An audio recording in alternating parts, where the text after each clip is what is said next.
This is section 8.3, part 2 of section 8.3, where we're still talking about trig functions. And in this part of the video, we're going to be talking about how to find sides of a triangle if we're given an angle and one other side. Okay. Remember, we're still using trig functions, so we're still looking at using SOHCAHTOA. So we'll put that up here up top just so we kind of remember. Here's SOHCAHTOA.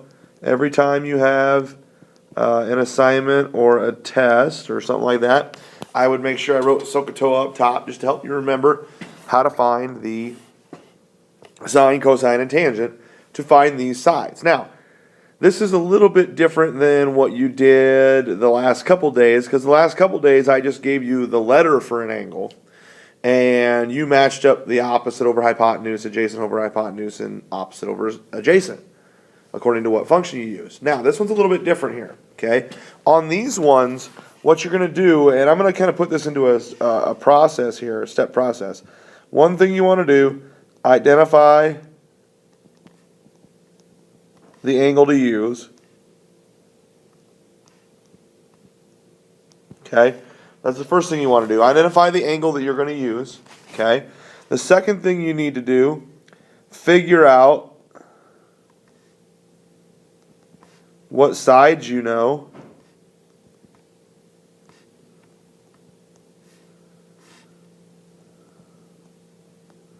From the angle. Okay?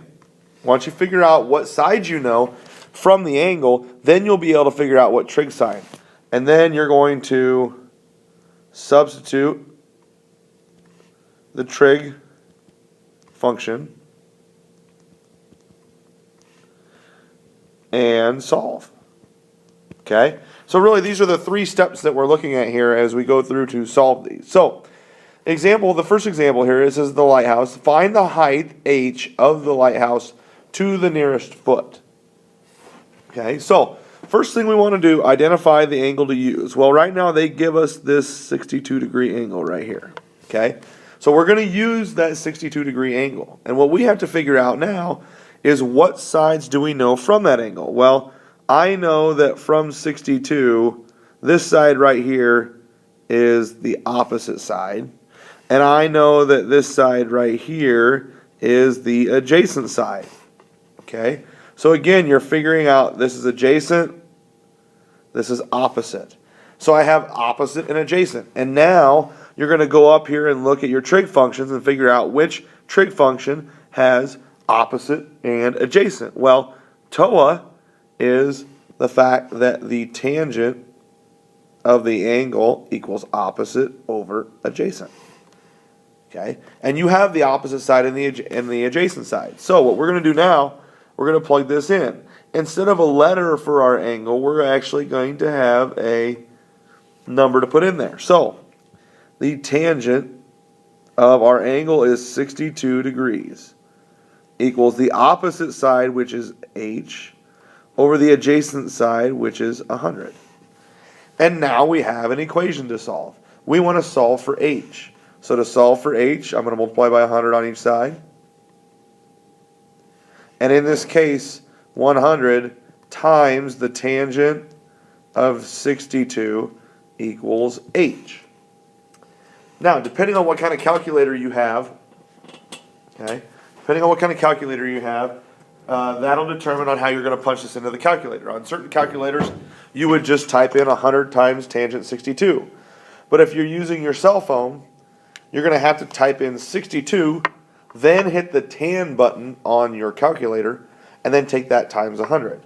When I calculate this, 100 times the tangent of 62, I get 188.07, and there's more to that as well, but I cut that off.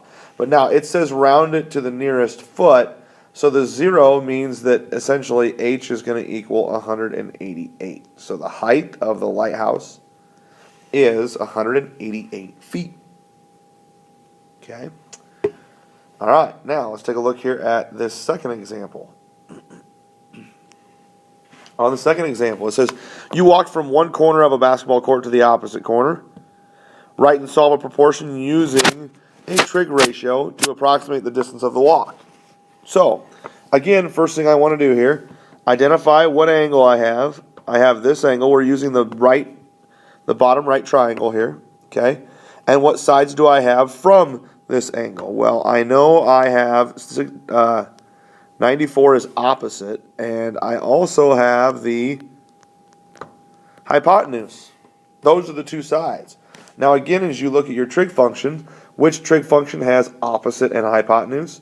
Well, that's the sine, SOH. So I know the sine is equal to opposite over hypotenuse. And now I substitute in the sine of my angle, which is 62 degrees. Is your angle always going to be 62? No. It just happens to be in these two examples. Equals the opposite side is 94. And the adjacent, or sorry, not the adjacent, the hypotenuse is x. Now, this is where things get tricky a little bit, because your variable is in the denominator. So when I go to solve this, okay, when I go to solve this in this problem, I end up, I'm going to multiply by x, because I got to get x out of the denominator. So now I have x times the sine of 62 equals 94. Well, I want x by itself, so now I'm going to divide by the sine of 62. Okay, and these signs are going to cross out, and x is going to equal 94 divided by the sine of 62. Now, if I take a look at this here, and I take 94 on my calculator divided by the sine of 62, I end up with an answer of 106.46. And in this case, it's going to be 106.46 feet. So the distance from one corner to the opposite corner is 106.46 feet. Okay. Okay, now one thing that is different about this problem is that on this one, you have now two variables that are open. Okay, so we got to figure out both x and y. So it says a railroad crossing arm that is 20 feet long is stuck with an angle of elevation of 35 degrees. Find the lengths of x and y. So again, the first thing I want to do is identify my angle. Okay. Now I've got all three sides here, so it doesn't really matter which one you use, as long as you don't use the one with two variables in it. Well, in this case, as you look, opposite is x, adjacent is y. Well, opposite and adjacent is going to give me two variables, so I don't want to use TOA. So I'm going to use these two, opposite hypotenuse, adjacent hypotenuse, which means I'm going to use the sine equals opposite over hypotenuse. So the sine of 35 degrees equals the opposite of 35 is x, the hypotenuse is 20. So I'm going to multiply by 20 on each side to get rid of x, to get x by itself. So I have 20 times the sine of 35 equals, in this case, x. And when I plug that into my calculator, you end up with x equaling 11.47. Now, unless the problem tells you otherwise, right now we're going to round everything to the nearest hundred. Okay? Now, the other one, the y. The y is adjacent over hypotenuse. So, because I have, in this case, as you see, y is the adjacent side, 20 is the hypotenuse. So now I'm going to use the cosine, in this case of 35 degrees, equals the adjacent, which is y, over the hypotenuse of 20. Multiply by 20 on each side. So now 20 times the cosine of 35 equals y. And when I multiply those out, 20 times the cosine of 35, I end up with y equaling 16.38. Okay. So we were able to calculate two other sides from this example. Now, one thing about this is the last part here. You are going to be given a chart tomorrow in class that has the list of all the sines and cosines and tangent numbers, so you're not going to necessarily have to use a calculator. Okay? So that way you're not going to have to worry about whether you have a calculator or not. All right? Now, this concludes sections 8.3, part 2.